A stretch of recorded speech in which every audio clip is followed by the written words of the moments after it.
वर्षमालाकमण्डलो देवी प्रसीदतु मयि ब्रह्मचारिण्यनुत्तमा।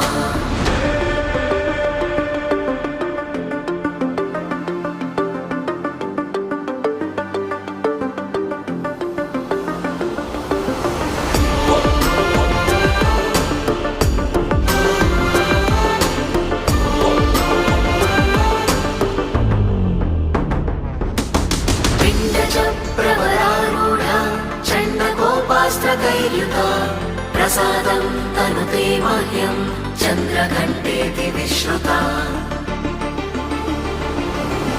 सुरसम्पूर्णकलशं रुधिराप्लुतमेव च दधाना हस्तपद्माभ्यां कूष्माण्ड शुभदास्तु मे।